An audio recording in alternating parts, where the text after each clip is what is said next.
Bonjour Daniel, peux-tu nous parler du monde d'après? Quels risques, quelles innovations et quelle bienveillance? Bah, sur nos territoires, le monde d'après, c'est beaucoup apparenté au monde qu'on connaît depuis 20 ans en Outre-mer, donc avec ses difficultés d'éloignement et donc des problèmes de logistique, le besoin de se réconcilier sur les must-have et notamment sur la sécurité alimentaire. Donc on a vu se rapprocher des agriculteurs, la jeune génération, pour donner des outils numériques pour permettre d'accélérer ou d'optimiser les livraisons au dernier kilomètre, tout ce qu'on appelle le circuit court en fait, et qui est culturellement assez peu développé sur nos territoires. Et donc on a été très heureux de le voir, et ainsi qu'une appétence forte sur les problèmes de santé, les problèmes de transport, même si certains secteurs comme le tourisme ont été fortement impactés. Et puis on commence à voir une réconciliation sur ce qu'on appelle la croissance verte ou la croissance bleue. On appelle ça chez nous l'or bleu et l'or vert. 80% de la biodiversité française est en Outre-mer. Et je pense qu'il y a quand même, depuis plusieurs années, mais là, ça va s'accélérer, une prise de conscience chez les socioprofessionnels, chez certains investisseurs, qu'il est peut-être temps d'investir dans l'économie du vivant. Et donc, on a de plus en plus de startups biotech ou qui faisaient de la recherche fondamentale, qui commencent à trouver des business models. Et j'espère qu'on va être dans un début de vague intéressant sur l'or bleu, l'or vert, pour enfin trouver des débouchés pour les jeunes entrepreneurs. Et sinon, sur le management, écoutez, on a été confronté à ce que tout le monde a vécu, c'est-à-dire la capacité de déléguer fortement à ses équipes, de les responsabiliser, de bosser en grande transversalité, ce que n'importe quel entrepreneur d'outre-mer connaît depuis qu'il lance sa société, depuis que l'outre-mer est là. Quels sont tes conseils pour s'en sortir? Souvent, les conseils qu'on donne à nos jeunes startups, c'est un, savoir s'entourer. Alors, j'ai l'impression qu'en post-Covid, c'est encore plus nécessaire qu'avant, puisque notamment sur l'innovation, les choses vont 2 fois plus vite. On a beaucoup plus d'opportunités pour aller contacter des mentors ou des gens qui ont un gros retour d'expérience, puisque on n'a plus besoin de se déplacer, donc il y a une espèce d'acculturation sur la capacité d'avoir 20 minutes ou 30 minutes à vous accorder. Il y a énormément de workshops en ligne, donc aujourd'hui, ce qui était peu le cas avant. Je vois que même sur la station F, on s'est mis à monter des programmes lunch, donc carrément full remote. Et ça a permis vraiment à nos jeunes en territoire éloigné d'acquérir une grosse culture, très très vite, très massivement, et d'avoir tous les outils. Donc entourez-vous, formez-vous, et puis par contre prenez conscience que le monde va de plus en plus vite, et post-Covid, il accélère.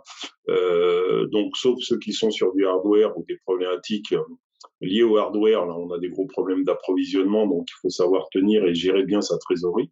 Et pour le reste, le conseil qu'on donne très souvent à nos entrepreneurs, c'est passer du POC, de l'idée au POC et au début de commercialisation en un temps encore beaucoup plus court. Voilà. Donc on valorise vraiment l'expertise ou l'auto d'expérience des entrepreneurs déjà successful. Le mentorat. Comment se réinventer? L'outre-mer, c'est des problèmes de start-up qui se retrouvent avec des problématiques de grosses PME, voire de TI très vite, parce que être à 10 000 km, à 20 000 km, c'est pas la même chose qu'être en banlieue parisienne ou en province. Et donc, on attaque des profondeurs de marché pour survivre en milieu insulaire. Et donc, il faut avoir la culture de la vitesse avec ses équipes, et en même temps, il faut avoir la culture du temps long.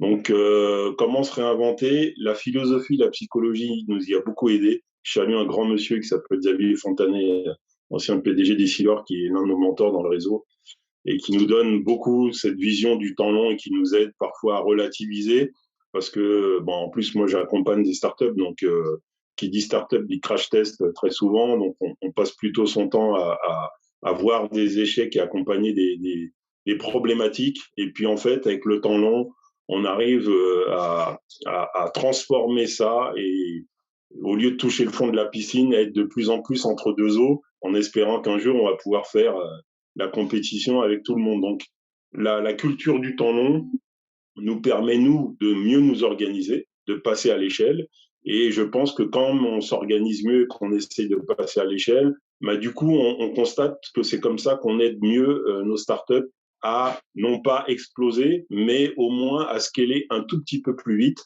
à rassurer d'éventuels investisseurs et rentrer dans un cycle qui est normal ici, mais pour nous qui est encore à découvrir, à conquérir. Donc c'est une marche, c'est à marche forcée, mais en même temps, on a décidé d'en faire une opportunité, un crise et opportunité. En chinois, c'est la même chose. Nous, on l'a vécu comme une belle opportunité. Et donc, là, cette vision du temps long, du mentorat, et de s'appuyer sur nos dix faiblesses intrinsèques, en fait, ça a été un leverage important. Nous, on est très heureux aujourd'hui de voir que les gens se réinventent en Outre-mer. Ça fait 10 ans qu'on leur parle de croissance verte, on est passé pour des fous. Et aujourd'hui, on voit beaucoup de financements dédiés à ces sujets d'importance.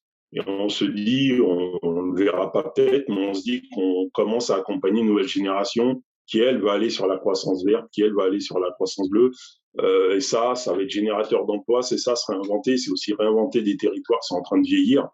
Et on se dit, très modestement, on participe à faire en sorte que des jeunes réussissent sur des secteurs emblématiques qui vont pouvoir revenir au pays, ce qu'on appelle revenir au pays, et donc créer de la valeur ajoutée localement. Voilà. Donc en fait, nous, la culture d'impact, on n'a pas besoin de chiffrer.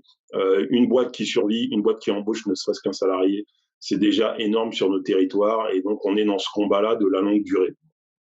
Merci.